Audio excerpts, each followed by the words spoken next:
righty. We're ready? All right. Good morning, everyone. I want to thank all our community district managers, community board district managers, staff, and city agencies who are with us today. Opening this meeting, I would like to introduce the New York City Department of Parks and Recreation, who will be presenting on their Vital Parks for All initiative. The presentation will explore how to navigate the Vital Parks Explorer to uncover data about local parks, including history and timelines on capital upgrades, public events on parkland, condition and maintenance scores, and various elements and amenities within parks. As borough president, I've made an effort to prioritize our local parks and green spaces to ensure they get the love and care they deserve. We've allocated over $28 million towards park capital projects this most recent fiscal year, and over $73 million as the borough president. I'm incredibly encouraged by the work in partnership with the Parks Department throughout these past couple of years, led by then Commissioner Sue Donahue and now with Iris Rodriguez-Rosa. This restructuring of the Parks Department and commitment to projects is a massive opportunity for positive change to the health, safety, and quality of life of our communities. Following the presentation, we will go to Q&A. Representing the World Cup Host Committee, we have Jennifer Hopper, Chief Strategist Officer at the Office of the Parks Commissioner. Jennifer, the floor is yours. Thank you for being with us today. Thank you, Borough President, for having me. Is everybody okay if I stand? Does that work? Sure. Okay, great. It's wonderful to be here, especially with this Borough President who's been a champion of our parks and helping us target resources to where they're needed most. I'm Jennifer Hoppa. I'm the Chief Strategy Officer at the Parks Department. And as the Borough President mentioned, our current Commissioner, Iris Rodriguez-Rosa, early on in her tenure in city government, was a district manager. So she said, it's critical that you meet with all the DMs. They're the ones who keep things going. So I'm delighted to be here, and thank you so much for the time. So Vital Parks for All, investing in New York City's living infrastructure, was released in June of 2023? 2024. We've been working on it for quite some time. It's our plan to equitably strengthen the health, environment, and communities of New York City through our park system. We don't think of parks as extras. We really think of them as necessities. How many people here during COVID relied on their parks? For real. So many New Yorkers did, particularly those that don't have yards, where your parks served as our front yards, our backyards, our place to safely gather, to have vigils, to protest, to play. Just as we invest in our subways and our roadways, we really need to be investing in our parks. Since they're living, they're alive with trees, nature, water, people, and programming. They really need to be cared for and nourished, or they deteriorate. So we wanted to do a significant investment in them. We know people need them. We know they're critical to solving the current climate crisis, or at least combating its impacts of severe storms and extreme heat. We're seeing mental and physical health challenges that parks can be a solution for. And then obviously we're dealing with a park system, much of which was constructed during the Works Progress Administration and under Robert Moses, or prior. Some of it's incredibly old. So our parks really need an infusion of investment. So we're doing an initial investment of $3.2 billion we've tallied to restore those aging park facilities, to deliver new park elements where they're needed most, but also to empower New Yorkers with data. We want people to see how we're serving them, what they have access to within their communities, and how that compares to communities around the city. So often you wonder, are they doing better than we are, or are we worse off? We wanted to put the information into your hands so that you could see for certain what the data shows. We want all New Yorkers to have access within their own communities to parks that are clean and safe, green and resilient, and supported by engaged and empowered New Yorkers. So internally, we did an inventory of what contributes to a vital park system in a community. Things like community gardens, greenways, swimming. We're very excited about future pool at Arvern, thanks to the borough president. We want people to have trees that are fully stocked with street trees, full tree canopy in their parks, active recreation, dog runs, community partners, and opportunities to steward and volunteer in their parks.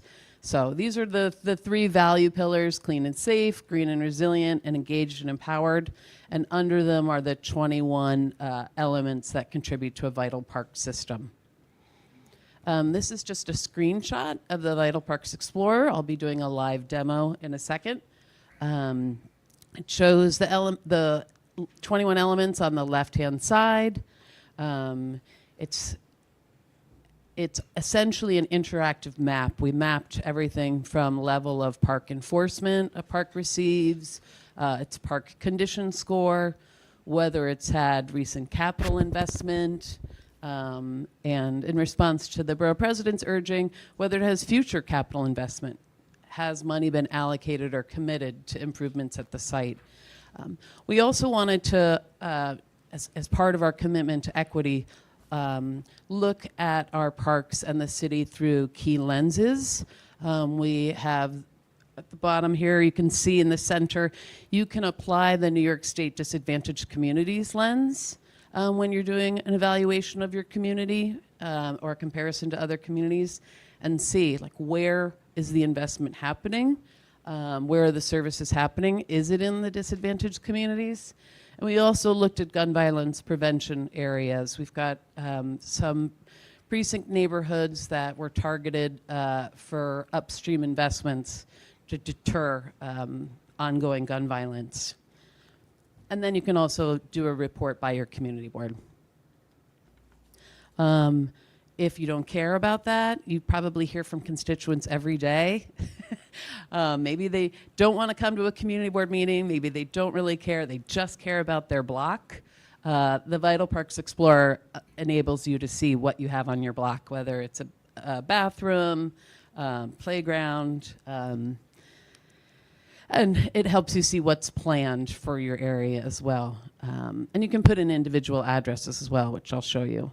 This is just a preview of a report. It's got all of the 21 elements, and it shows the percentage of population within your community board that can quickly walk to that park element, whether it's a park that has park enforcement, a park that has active recreation like baseball fields or a bathroom, and then it shows you how that compares to the citywide level of access. So it's a great mechanism for seeing how you compare, if you're better off than the rest of the city, or if you don't meet the citywide threshold and need more resources. This gives you the data to help equip you to be a better advocate for those resources.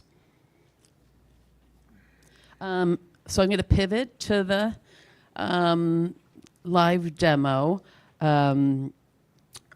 Before I do, should I do the demo and then we'll do questions? That probably makes the most sense. Okay. I did want to just call out, we've got this handout. We'd love your help in getting the word out to your constituents. I can send you this file digitally so that you can have it in the community board offices, or you can send it out in your e-newsletters. People should see what they have and how well they're served. And so we'd love your help in increasing transparency. We'd love your help in empowering more New Yorkers with this information, and setting this as sort of the bar for going forward, that access to data. And share the bottom link is the link to the Explorer. But we'd love your help in getting the word out. All right, so I'm going to pivot to here. I'm sorry, I might need to have my back to you for this. Okay. So here we are in the Explorer. And what do we want to look at first?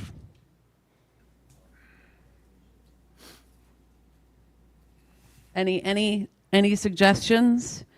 Volunteer events. Volunteer events. Okay. So you select volunteer events, and you can see how Queens community boards compare to, say, you can see Manhattan here, you can see some of the Bronx. How many people here have heard of the National Walk to Park goal? It's an effort to ensure everyone within an urban area can walk to a park within 10 minutes. The Vital Parks Explorer is sort of set up accordingly. For neighborhood assets like playgrounds and bathrooms, we want people to be able to walk to them in 10 minutes. More regional things like pools or beaches, that's a transit ride. So the percentage of population that has quick access is what is the big number. So community-wise, some community boards, the residents can walk to a volunteer event within a 10-minute walk. In other areas, less so. Let's look at the citywide percentage. If you go to the top here, citywide, 41% of the population live within a 10-minute walk to a park that has hosted a volunteer activity. In Queens, it's less than that. And that could be because of the density of the parkland or where volunteer events are held, or it could suggest we need to have more volunteer events. And then if we apply and you can go into community board for bird's eye view. What community board should we look at? 7. Okay. So if we 64 parks, community board 7. You can tell my vision is not good. You hit the plus button and you can zoom in and you can see with the circle, where the circles are, which parks have the volunteer projects. Oh, wow. So here's one. Great song. You see this park doesn't have a volunteer event happening. This one does. Let's see. Some others. Not a College Point Field, but maybe they do the preseason. So not too many. Francis Lewis Park does. So it shows you where they're happening and where they aren't. What should we look at next? Parks with high condition scores. That's a new thing. We wanted to do a deeper dive on park scores. Many people look at the mayor's management report. We're meeting our targets, but we hear from constituents that they don't feel that the parks are meeting those targets. So we took our park inspection data and we created a new model that weights things like litter more heavily, or structural conditions like pavement or broken play equipment.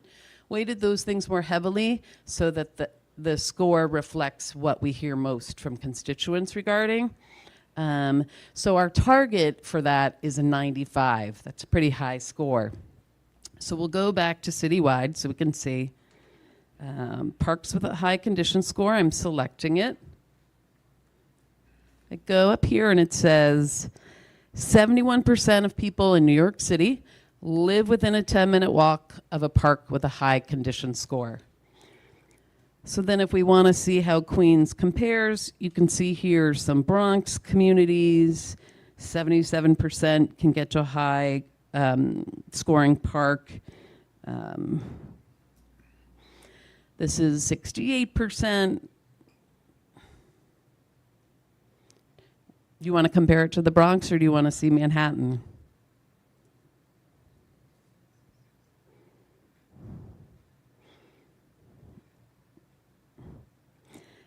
So here we are in Queens.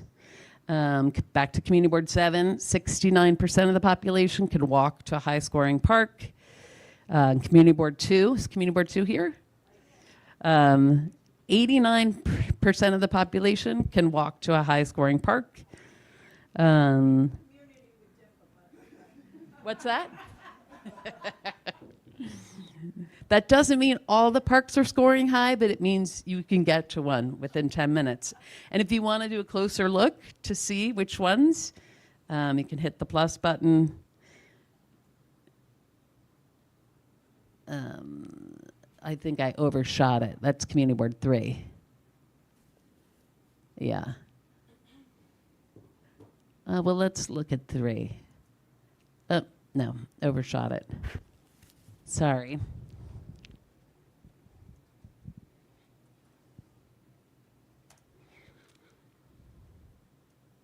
All right, so we're going back to park condition score. I'm doing it one-handed, so apologies.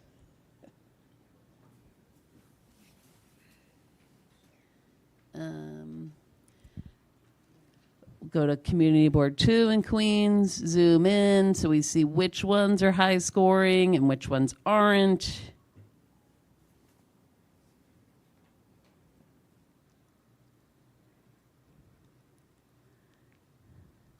If they have the white circle, they're high scoring. Looks like it's a lot of green streets. Oh. Again, apologies. With the one finger, it's harder. No. Is there, can I do the mic on a stand maybe? Yeah. Yeah, oh, perfect, okay.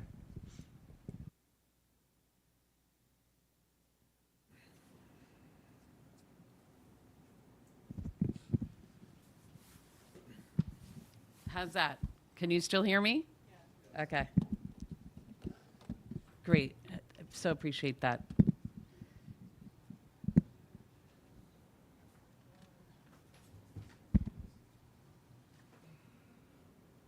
Okay. Queens 2 is 89%, and it shows you which parks have a high condition score of 95. And it seems like it's actually a lot of the medians and small pocket parks versus the big parks. So that's telling.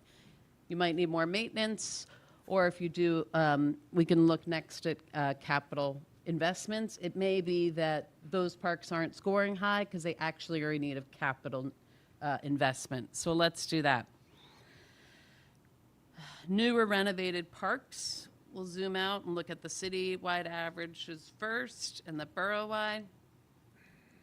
We're defining new or renovated as an investment of at least $400,000 or more within the past 5 years.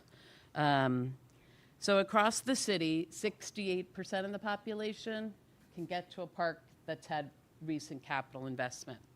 And now let's go back to Community Board 2 in Queens, and it's 74% of the population can get to a park that's been recently renovated.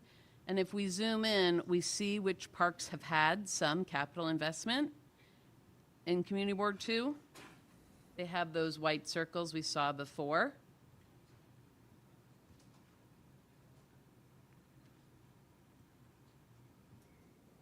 And that's a graveyard, I guess. And then if we press future, we can see what's planned for the future. Include future, this button here. And the orange areas show who's within a 10-minute walk of a park capital project.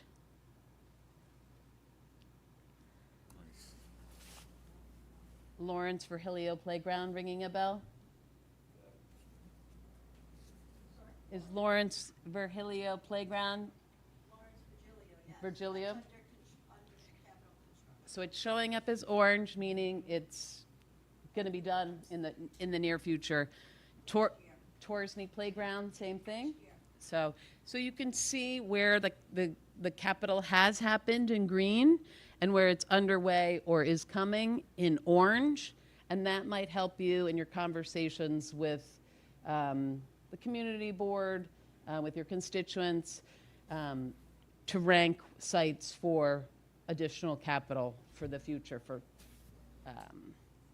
your capital and expense prioritization. What else would people like to look at? Can we look at parks with accessible bathrooms? We don't have that here, but we are doing an overall assessment of it. And as we rebuild, we've got What? 46 bathrooms citywide that are getting, that are existing bathrooms That's a that lot are of getting money. renovated. And then we have 46 new bathrooms that are funded, that are coming online, and those all will be accessible.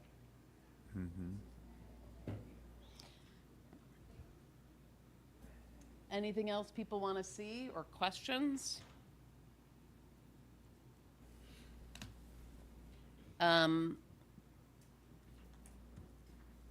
What do you hear from your constituents about? Recreation centers, swimming? Dog runs, okay. So let's look at dog runs.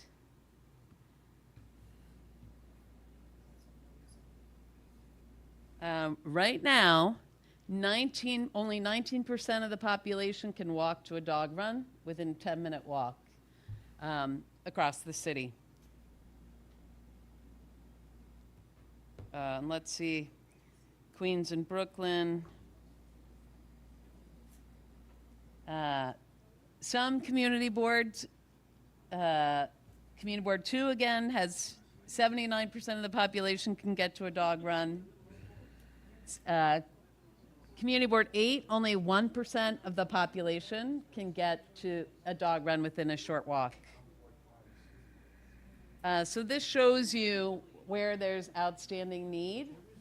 If you hear from your constituents that they want dog runs, you can see which parks in your district actually have them using the Explorer, or where one might help the majority of the people within the residential neighborhoods of your community board.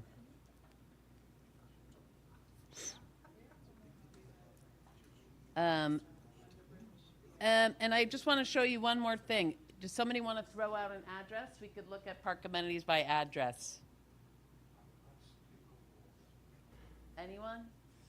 8030 Parkland, the Overlook.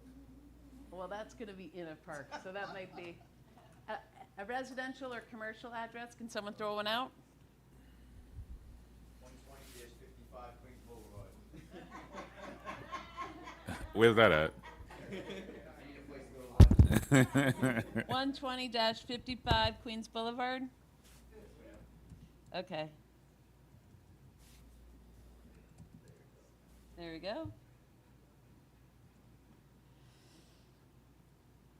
Well, you have a dog run. So We do we're have a here. dog Run in Kew Gardens, though. We could look at, is there a park partner group nearby? Yeah. There are some. At one of the playgrounds, actually two of the playgrounds nearby, but not at the Judge Moses Weinstein playground. Or if you wanted to see if there's a public restroom, because you were at this meeting, you got talking. You can see where the green circles are, that they're public restrooms. If you want to know if one is coming to your area, you can select Include Future, and it'll show up in orange. Doesn't look like many public restrooms are funded for this immediate era.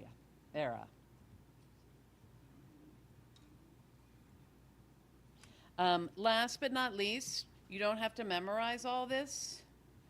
There is a Take the Tour button, and it shows you step by step how to use the Explorer. So you can use that as a refresher, or if you want to show your community board chair or your Parks Committee chair, you can have that as a resource.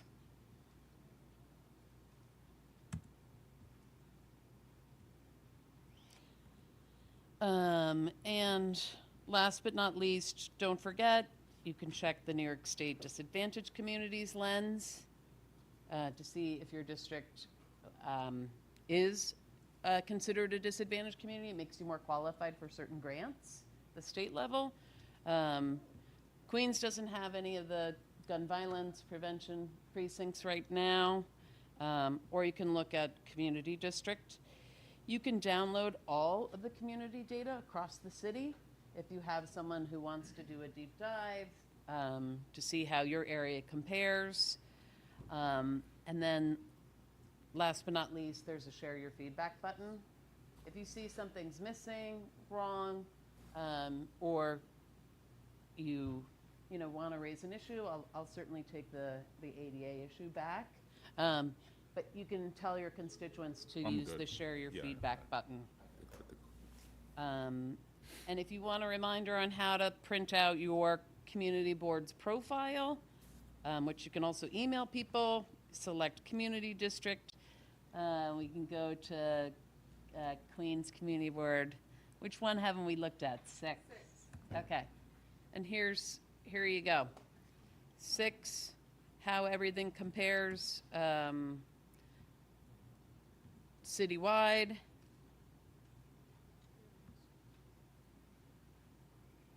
Greenways, 43% of your population can get to a greenway within a 10-minute walk versus 53% citywide. Hiking trails, you do better than the rest of the city. Let's see. Parks with high condition scores, you do better than the rest of the city on average in terms of what your constituents have access to. And same with playgrounds. You do better in terms of playgrounds in comparison to the rest of the citywide population. Same with recreation centers, swimming facilities, 0%. You're a swim desert, so we need to work on that. But great, you can print this out. You can also email it to your constituents if you think that's of interest to them, or your Parks Committee. So that's the Explorer. We're going to continue to refine it. We've been asked to, in addition to community boards, which I know is the lens you use most often, we've also been asked to reformat it so it shows council districts. We've been asked to, when there's a park partner group, for their name to come up, so that when you see a park, it has the circle saying it has a partner group, you want to know what the name is of that group. And we've asked for the capital projects for it to directly link to the capital projects tracker, which is something that shows further detail on what the project is comprised of, its scope, estimated time frame, and whatnot. So we'd love your help in increasing transparency, getting this data into the hands of people. Too often, it's the loudest voices that sway where the money goes. We're really hoping with this data, those decisions can be made more equitably. Because not everyone has the privilege of being able to attend meetings or use their voices. So we'd love your help and empowering more New Yorkers with this information. And thank you so much for all your work championing parks within your communities and making those communities more livable.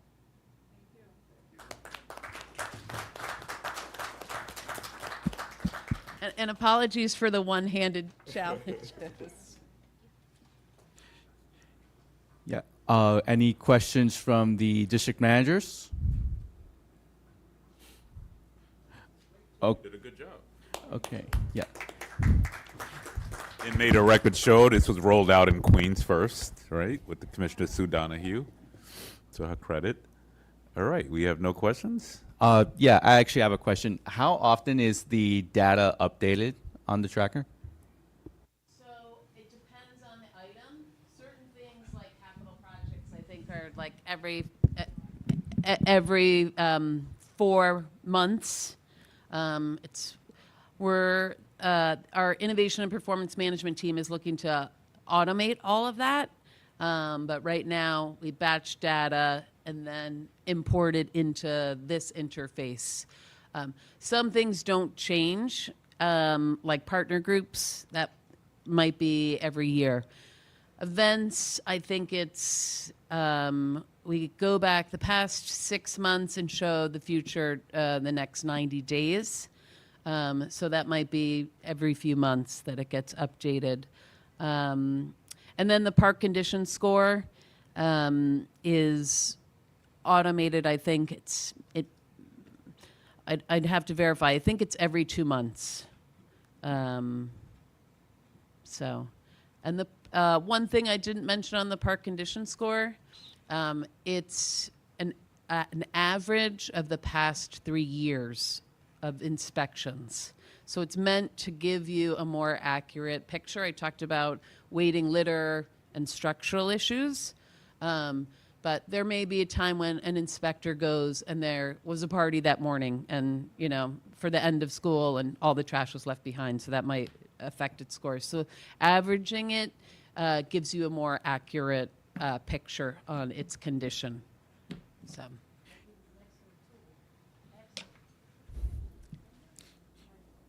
Yeah. Yeah, we'll pass around the mic. But yeah, before going to Christine, just to follow up. So basically, if I understand it, like with upcoming capital projects, quarterly is more or less a timeline for updates. I'm just practically speaking, if our office was to get an inquiry, hey, this project was scheduled to be completed September next year. Is there an update? Would we be able to go into the system and see like what phase in the project is, if there's been any like delay or expedition? So that is currently on our capital projects tracker. The Explorer links to it, but right now if you go to particular like project dot, it's not going to show you that. You've got to go through the capital projects tracker. So Got it. eventually we'd love to have all the information in the Explorer so you would just hover and see it, but it's... Data on the page would provide the updated date. The capital projects tracker does, yeah. No, not the capital project, just in general, when you go on the data pages of Vital Parks, will it provide updated since, you know, Oh, it does not. It does not. Maybe if you go in through open data, it will. So everything that's shown here is also available in open data, but I don't know about you. I find open data challenging to interpret and use. I think this is a much easier interface. I was gonna say, why don't y'all add a tab for the capital projects on the Vital page too? A link, like a direct Yeah. link. Yeah, It right. is- Like under it would make more, because we get the questions. Yeah. I mean, and we could send people and they could literally just track. Yeah, so just having a link under where it says explore the system or a tab with, you know, explore your capital tracker project. You know, here's your capital tracker. Yeah, we do, but you're right. It's sort of hidden. Yeah.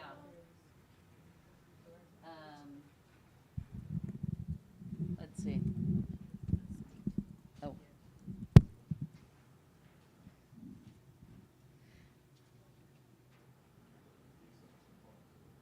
We should make it more visible. It's up here, but you're right.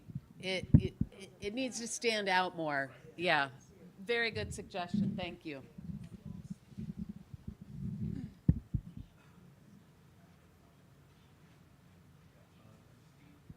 Christine, CB6. Thank you. I just wanted to point out actually a comment. Our board has been using this. Our Parks Committee actually used it when they did their budget priorities. And you pointed out that we don't have any swimming facilities. So we were trying to encourage the Parks Department to install more sprinkler facilities in our parks. And we use the fact that we don't have easy access to a swimming facility to justify why we needed more sprinkler systems in our parks that kids could go to cool off in the summer. So thank you smart. for that. Yeah. Oh, that's great.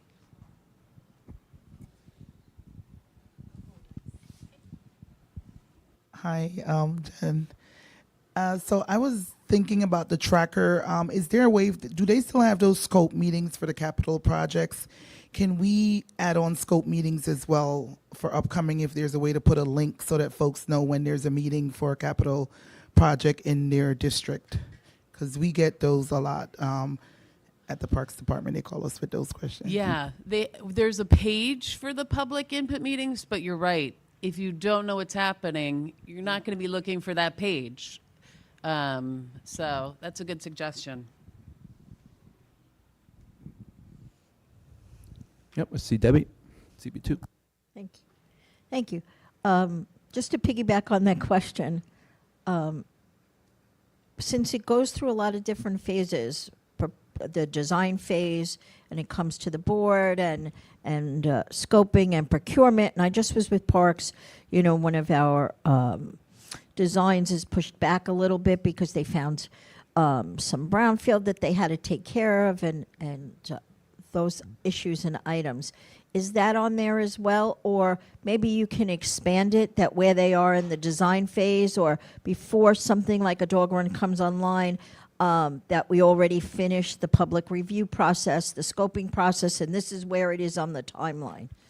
I know it's on the capital when they talk about the capital project, Right. but when you look at this, the community thinks the data is pure and good and, oh, it's the be-all and the end-all. And it is. We don't say no. Sure. But we need more detail to know where we are in a timeline, because what happens is everybody thinks that the data then is a little skewed and it should be more detailed. Great. Thank you for that. You're welcome. Any other feedback, questions, suggestions? Yeah, I see Mac.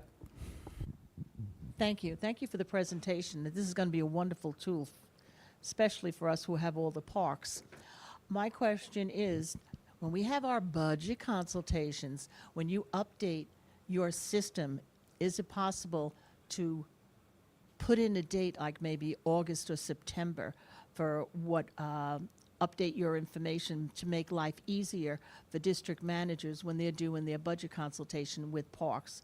So it gives us an eyeball view of what's happening and going on, and it's a closer to us instead of waiting till like a month after and say, oh, well, Right. this could have. Oh, that's a good idea. Because you're Okay. doing your expense and capital prioritization in Now. September. No, we're doing October. it right now. Okay. Yeah. So we'll ask for everything to be updated by September 1 Great. type thing. Thank you very much.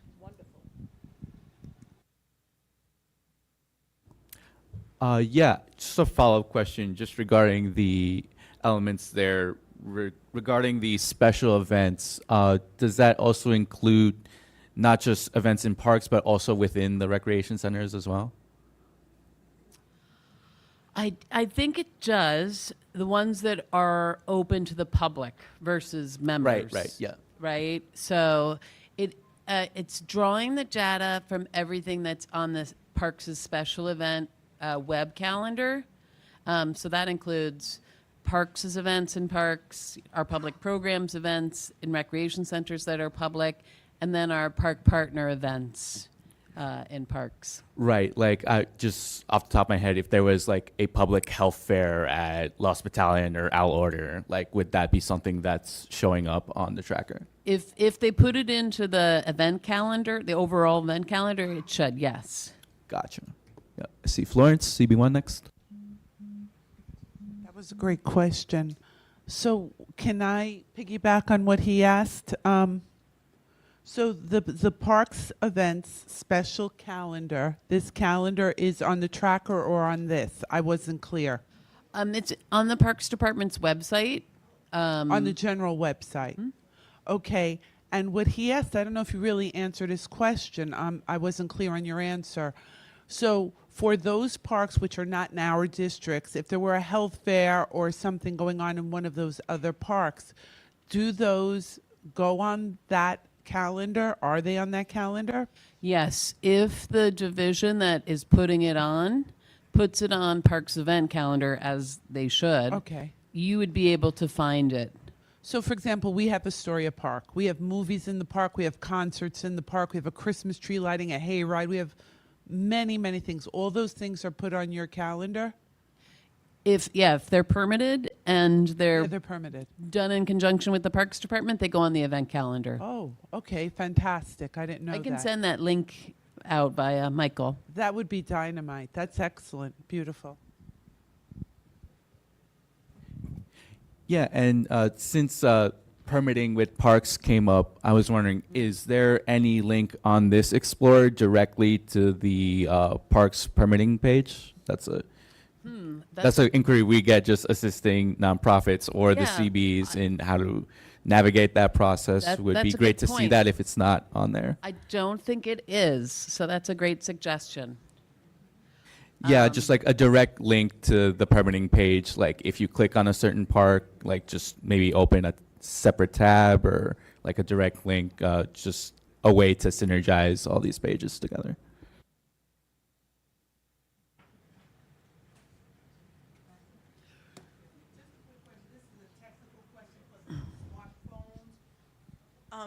I noticed that I can't go back a page. Once you go back on your smartphone, it takes you out of the entire app. So it could be just my phone, but just in case, many of us are in meetings and going through data and so forth On the with the phone. smartphones. Thank you.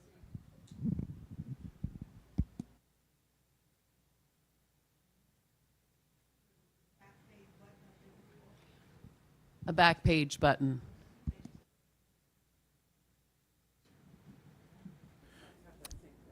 All right. Are there any further questions or comments from the district managers? All right, seeing none. Thank you. Thank you for that presentation. Thank you again Thank for you. having me. All right, next we'll go to agency updates, comments, questions, concerns.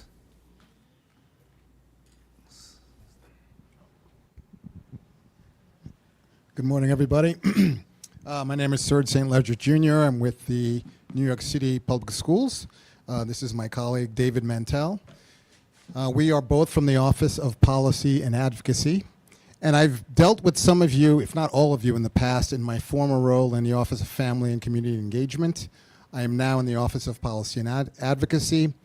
And we are a brand new office since March of this year. We are a small but mighty team.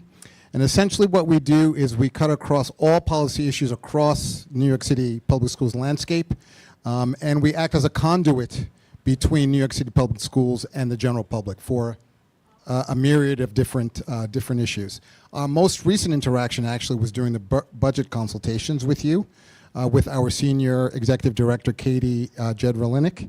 And that's just an example of how we sort of share information about different policy issues in New York City Public Schools with the general public. So we want to maintain this relationship. We've actually made this very brief presentation to all the borough presidents' offices and district managers. And we want to make sure that we, number one, introduce ourselves, but number two, most importantly, is to sustain a line of communication in order to share information and to get your questions and concerns. And we know how unwieldy our city agency can be. That's an understatement. So we sort of do if you need an answer to a question, we will do the homework for you and get the answer and get it back to you. Okay? So that's really our main purpose. And I'm going to pass it to my colleague David, who will talk about a particular policy issue that we were most recently involved in. Thanks, Serge. Morning, everyone.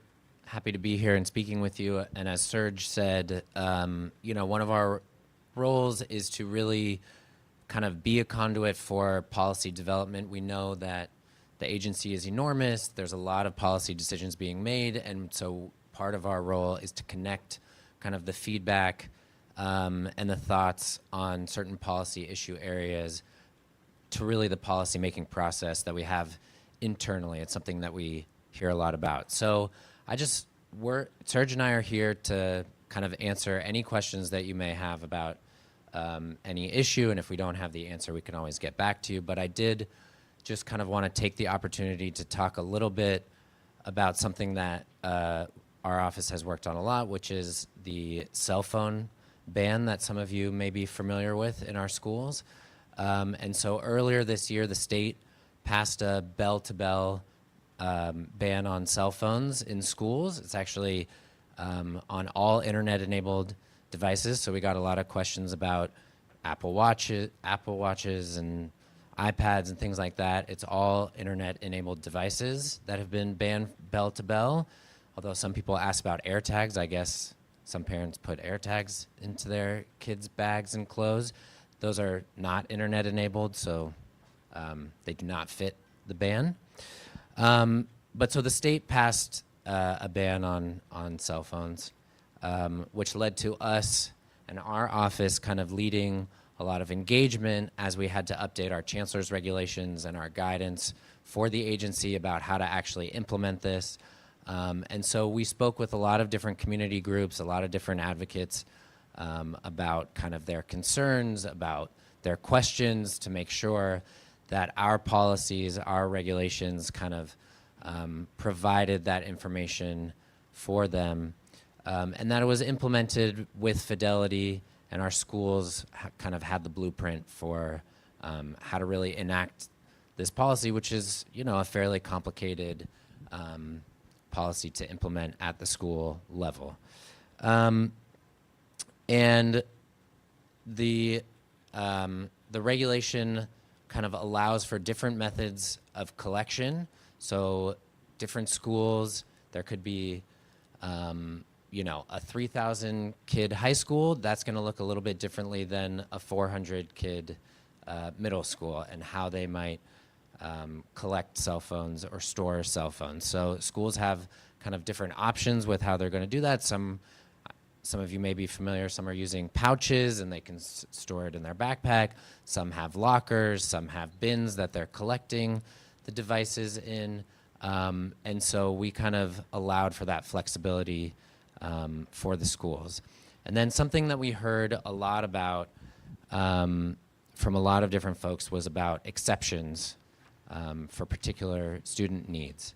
So that could be, we heard a lot about medical exceptions, students who may track their glucose levels on their cell phone through an app, if they have diabetes, students who might, you know, need their cell phone because it's prescribed in their IEP. And then, you know, one of the things that we heard a lot about is kind of emergency exceptions, which is a little bit more complicated to define, because how do you know that an emergency is going to happen? But let's say, you know, somebody knows that their parent has a health issue and they're going to be in the hospital. Maybe that would be kind of an emergency exception, something like that. And I do also want to be clear that, you know, this is different than previous kind of bans on cell phones, where you weren't even allowed to have bring the cell phone to school, and students were storing it maybe at a bodega or somewhere and paying for that. Students can bring the cell phones to school, but they have to be put away from bell to bell during the school day.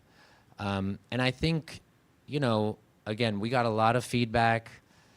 It's been a long haul to kind of, you know, bring this from conception to implementation for schools to really actually kind of put forward. But I think so far, maybe you all will have a different, you know, opinion, but so far it seems to have been working fairly well and fairly smoothly, which I think is a real testament, because we have such a massive school system. So happy to take any questions about that, or again, any other kind of issue area that you've been hearing about when it comes to New York City public schools. Yeah.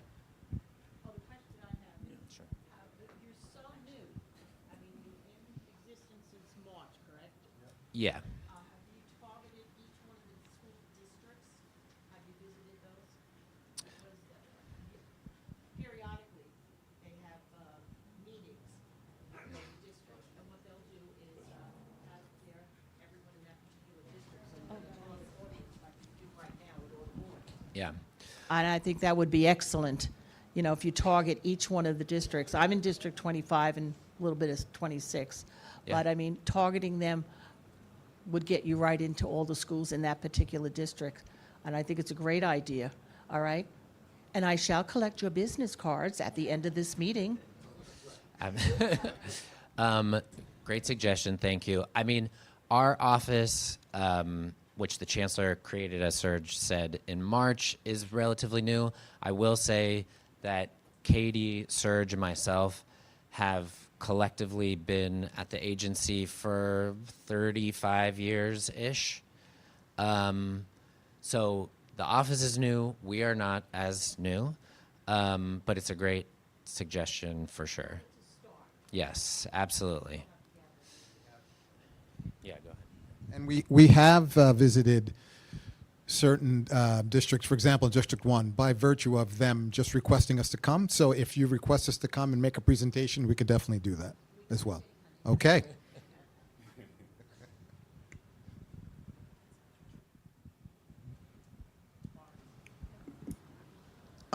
Just for clarity on what you were explaining, so when it comes to the exception, so my understanding is that you left it, you kind of created a basic framework, and then you left it up to the individual schools to decide how they were going to put that framework into action.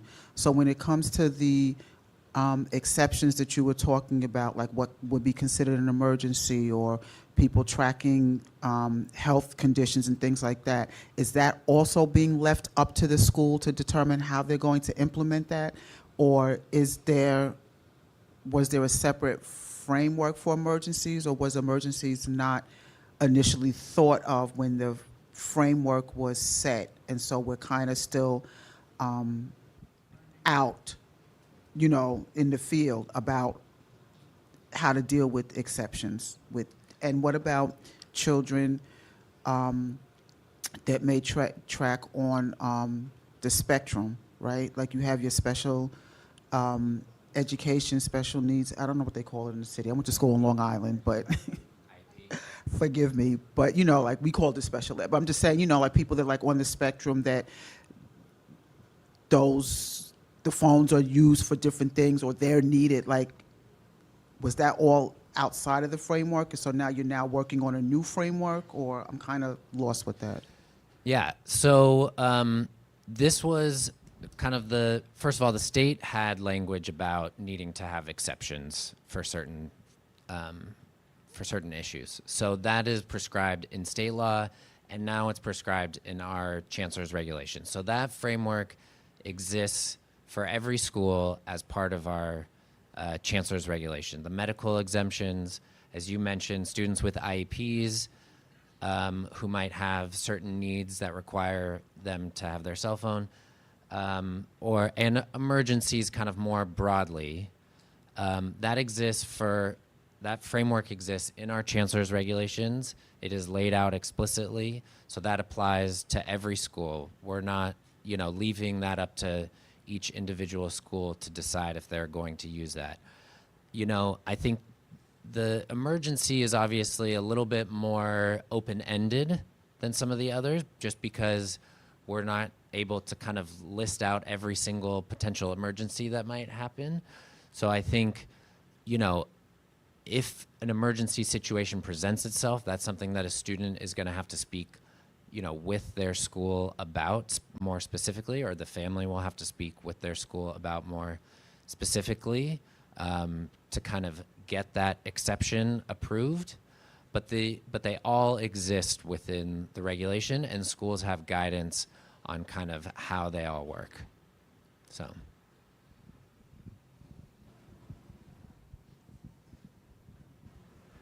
I'm Gary Giordano. I'm the district manager of Community Board 5. We have Ridgewood, Maspeth, Middle Village, Glendale.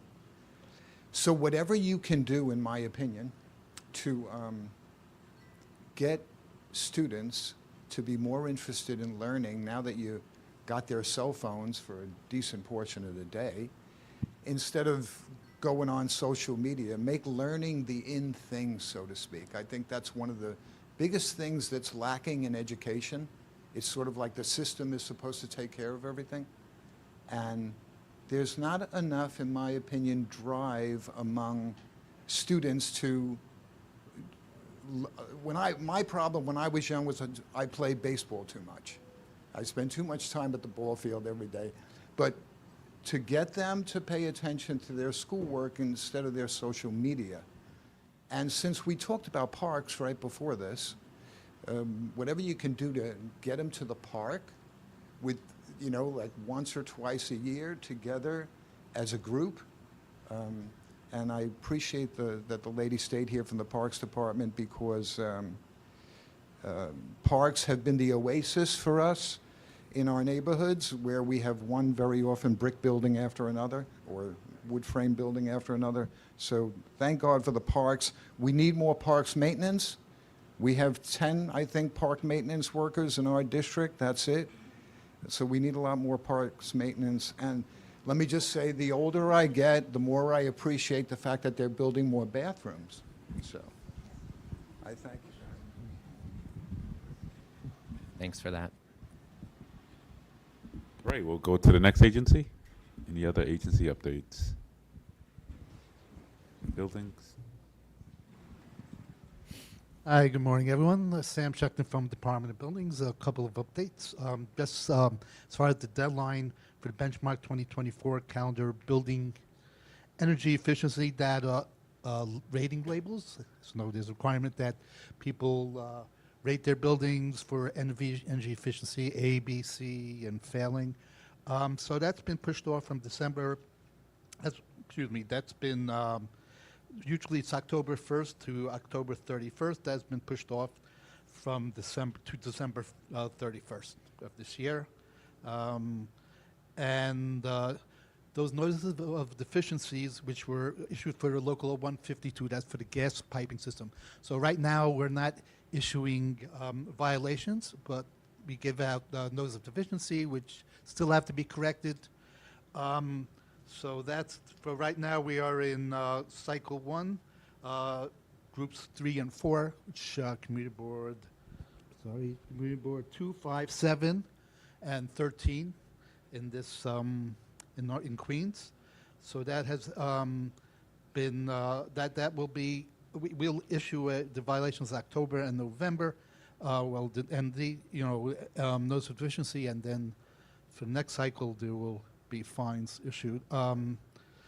And one other thing, the ancillary dwelling units, the ADUs, we are accepting applications at this time for those. And that had begun September 30th, 2025. Filings could be submitted in DOB now, build.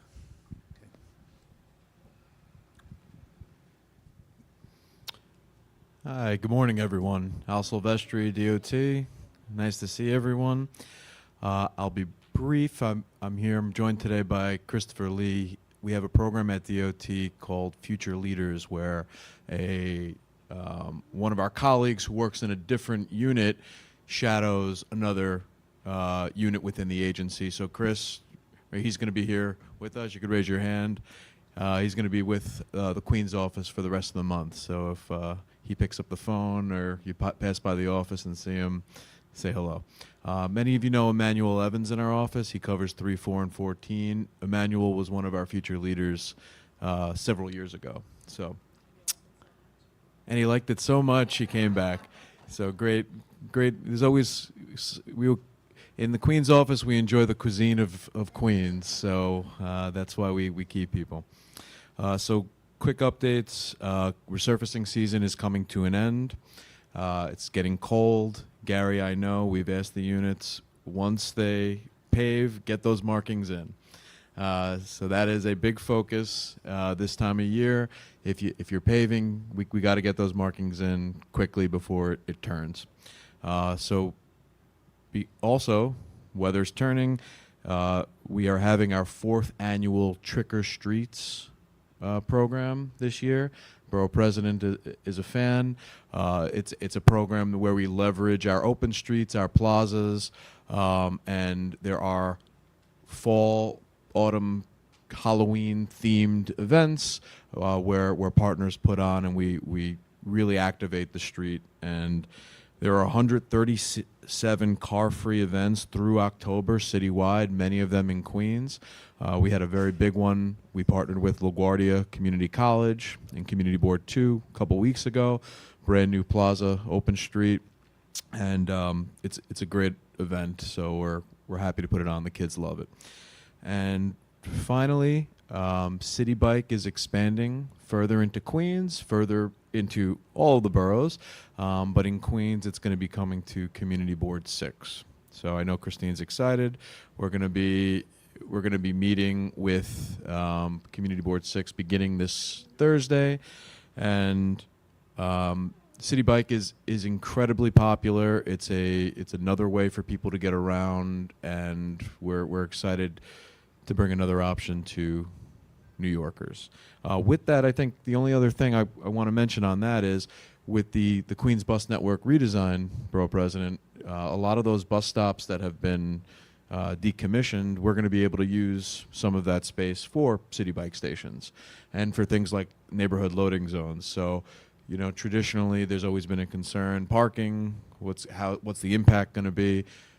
In this particular case, I think it's, you know, we're going to be looking good, Christine. So that's it from me. Any questions, you know how to get me.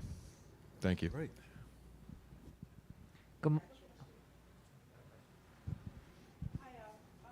Hi, Florence. Florence, we can hear you. You can hear me, but they can't.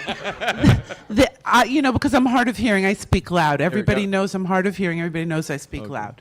But they can't record it. When I was a baby, somebody threw a firecracker in my carriage. Oh, no. Really. I tell everybody because I get blamed for speaking loud. But yeah, somebody threw a firecracker in my carriage. So the reason I wanted to stop you for a moment, please, with the Queens Bus Network, I'm getting a ton of phone calls. I'm dealing with the MTA. One of the reoccurring questions I'm getting is about the bus stop shelters being moved to the new locations and the benches, the street furniture being removed. I just want to keep it on the forefront that when everything is finally established, that the bus shelters be moved and the benches be moved. I know that in some cases you look at the lean bars, seniors don't like the lean bars. Of course, as you know, everybody prefers the benches. And then maybe later on we can talk with the borough president and, you know, wherever to get funds for more shelters, please. Okay? Absolutely. I mean, Thank you. that's at the forefront. We want to make sure that they're in the most appropriate locations. Yeah, I just wanted to make sure, because if you have a bus stop that used to be 3 blocks away and there's no shelter now, I'm already getting complaints. Understood. Thanks. Thanks a lot. Oh, sorry. Good morning, everyone. Ari Gershman, he, him, New York City Department of Design and Construction. So just 2 quick updates today. First, to follow up on the presentation from the Parks Department and from your comment, Gary.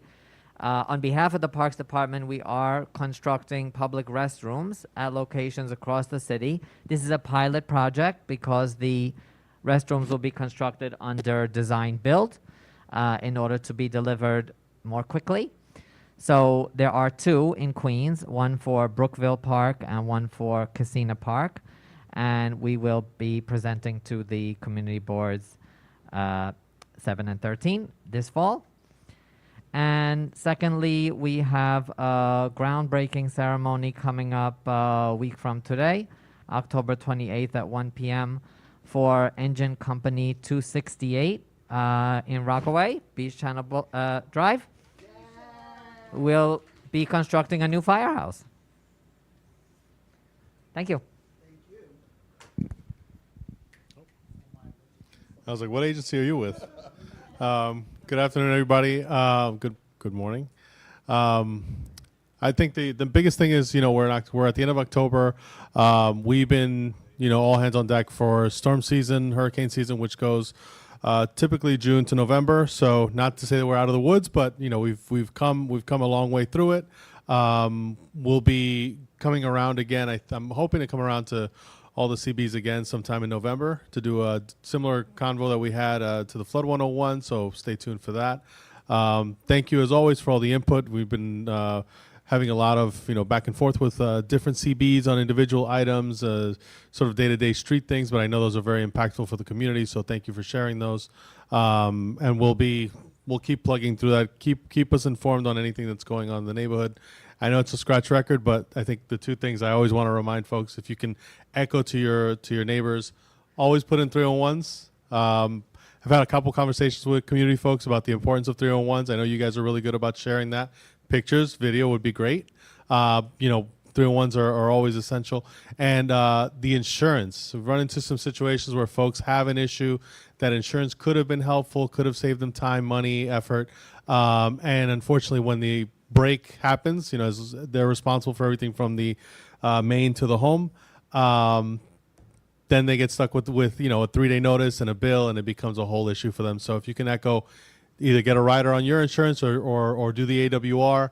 I think that's always going to be part of any conversation I have with your folks and with anybody generally, but just wanted to make a shameless plug.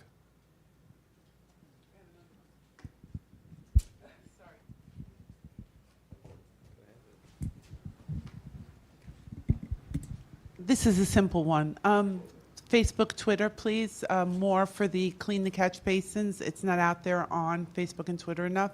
Okay. And I love to push it out when it's there. Okay. So if you could kindly, any of your messages actually, to I'll get them to note- do more Facebook, Twitter. I'll note those. I know that I think At I the see hunt. most of them on Instagram, but I will make sure because I know different groups use different ones. Yeah, yeah. So the So- older Facebook. residents like Facebook, Yeah. where they share their grandchildren's pictures and things like Totally. that. And I also do use X, which used to be Twitter. Uh-huh. But I'm finding with all the agencies, they're tending to pop up the day after a rain event or whatever the case may be, that even though I'm following you guys, I'm not getting it early on.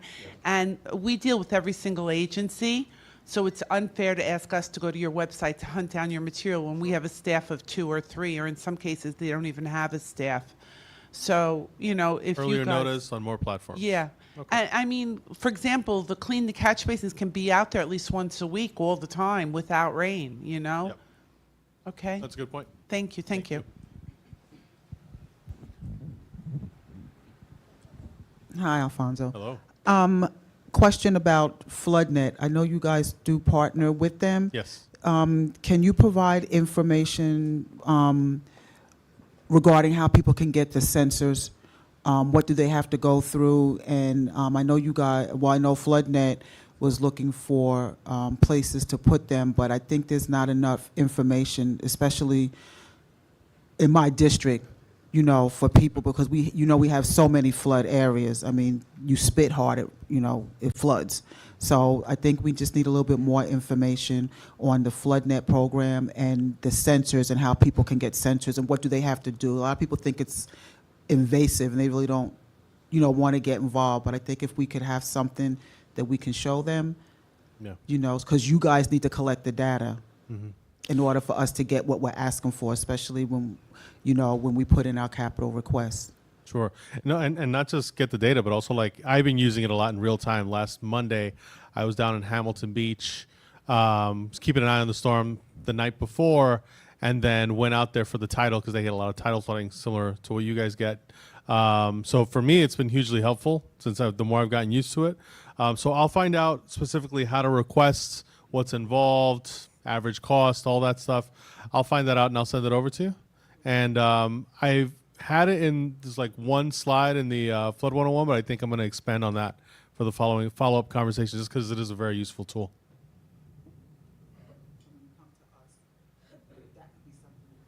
Yeah.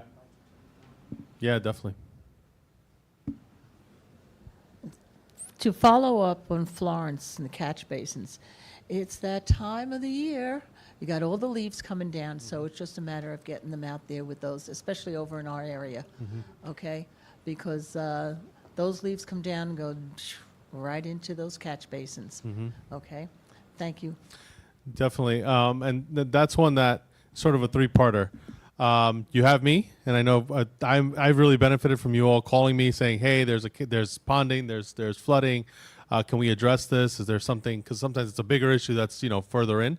So definitely keep reaching out to me on those and then flag any problem areas that we can look at. What's also been helpful is prior to when a storm's coming through, folks will be like, hey, this neighborhood, this corner has a particular area that always floods. Can you guys take a look at it ahead of a storm? Please do that. We also work with, DSNY as they do their operations. We'll flag for them problem areas, so let us know for that reason also. And there's also the adopt a catch basin, but we generally also, and that may be something that I'll share with you guys too, is we encourage folks, there's a catch basin in front of your home. If you see stuff there, can you sweep that up the same way we sweep up our streets? Like, I have, yeah, we can do that. So we can sort of spread that message, and if you guys can spread that message also, that'll be really helpful. So.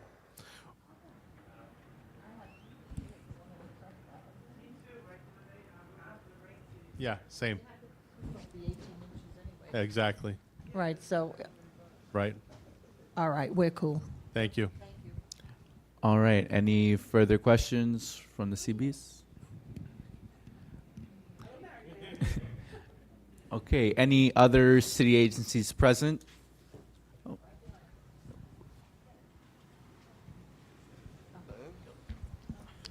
Good morning, everyone. Two very quick announcements. My name is Kevin Morris, Mayor's Community Affairs Unit. I just wanted to announce that Mayor Adams and DSS Commissioner Molly Park announced details on a new initiative that aims to break the cycle of infant homelessness in New York City by delivering support to pregnant New Yorkers. Now, this was officially launched on September 15th, and it is called CRIB, which stands for Creating Real Impact at Birth, which is an innovative DSS program that will connect and prioritize pregnant New Yorkers applying for shelter with housing vouchers, put them on a path toward permanent housing and stability. Now, this is an $8.5 million investment to connect over 300 pregnant women across the city with housing subsidies to quickly move them into stable homes. The other announcement that I wanted to make, some of you may have heard this announcement already, but I wanted to come to Queens Borough Hall to make this announcement as well. But I've recently transitioned into a new role as the citywide director for shooting response for New York City. In this role, I'll be working with families of shooting victims to provide services, resources, help to victims who are killed in shootings as well as harmed. So this means that I will no longer be serving as the Queens Borough Director for Queens on behalf of the Community Board Unit. So I just wanted to come to say that it has been my greatest honor working with all of you, even for the community boards that I did not cover. I started here in 2019. Shortly after that, we hit COVID and we were doing our virtual meetings, and I got to know a lot of you, and I appreciate all of the work that you're doing. It has been a great honor. I did not take lightly what I did. I thought that being a borough director was the greatest job in the world, and I'm excited for this new chapter in my life, but this isn't goodbye. Hopefully it's not the end. I know we got an election in November, but things will work out. Thank you. Thank you.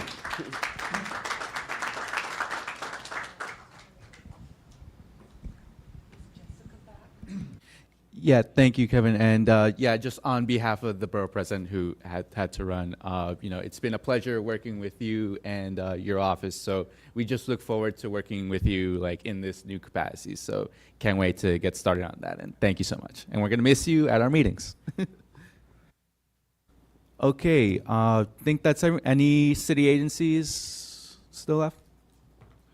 Okay, seeing none. So I want to thank everybody for attending today's Borough Board meeting.